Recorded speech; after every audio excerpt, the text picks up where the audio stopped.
we've talked about SN2, SN1, E2, and E1 reactions. And if you've paid close attention, you may have noticed some similarities between these two.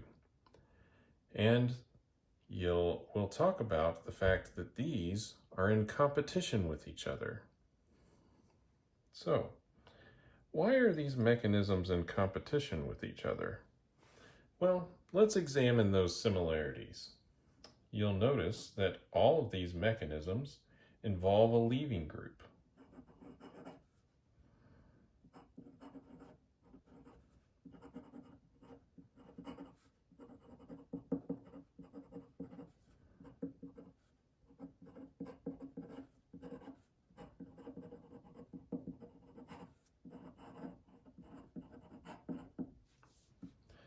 So they all operate on similar substrates. And they all have some kind of attacking species. Now, in the case of nucleophilic substitution, those are nucleophiles.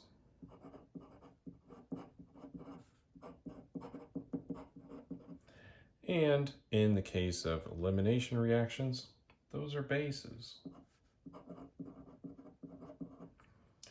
But one of the things that nucleophiles can do is act like a base. And one of the things that bases can do is act like nucleophiles. And so these two things are kind of similar in that sense.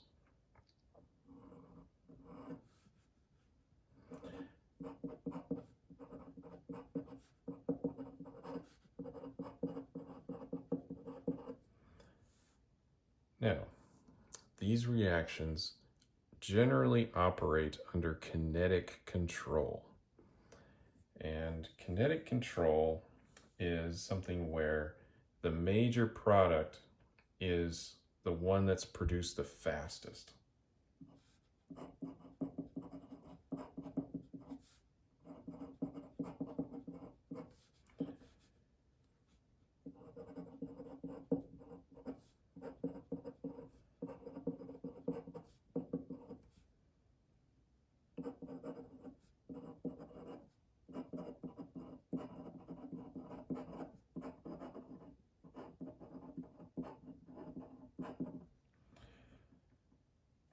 And in general, this competition operates under kinetic control. Now, if we have kinetic control, we can also have some other kind of control, which is called thermodynamic control. And thermodynamic control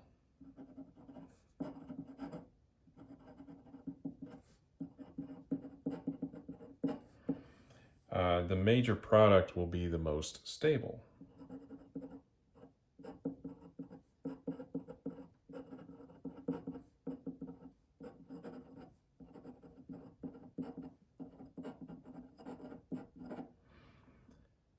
Both of these are important to understand, but again, we're going to see kinetic control be the major factor in this SN2, SN1, E2, and E1 competition.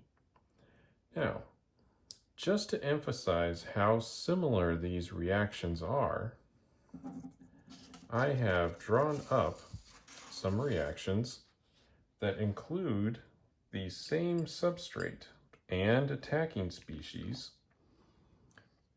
and show how this could change the reaction based on just which mechanism we're talking about. So let's first talk about SN2. We've selected this particular substrate here, and here's our nucleophile, which is the acetate ion. So when we implore this, we'll have our negative charge, do a backside attack, our leaving group will leave. This all happens in one step, and we get this singular product out, which maintains the stereochemistry there. Now, let's examine what would happen if this reaction behaved in an SN1 fashion. Now, for SN1, Remember, the leaving group will leave first, then we'll be left with this planar carbocation. We have the nucleophile then come in, do a coordination step with our carbocation, and you'll remember that the stereochemistry will be scrambled here. But again, just keep in mind, this is the same molecule, right? Reacting with the same nucleophile. But now we're getting a different result. Slightly different just because of the added isomer here.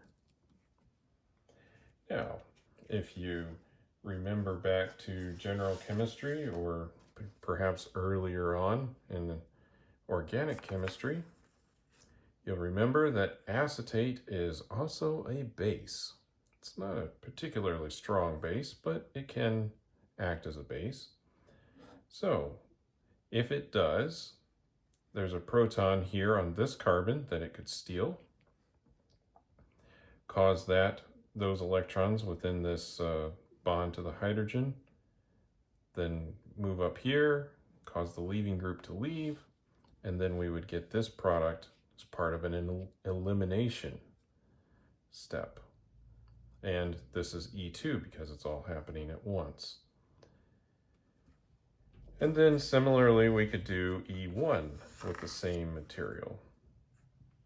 So here we just have the leaving group leave. We're left with our carbocation intermediate.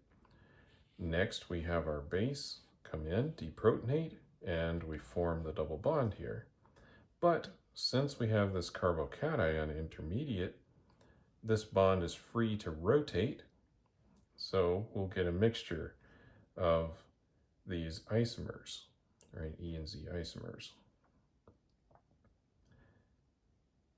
So that's just a little bit about the competition, and we'll have to pay attention to some factors about which one of these will win.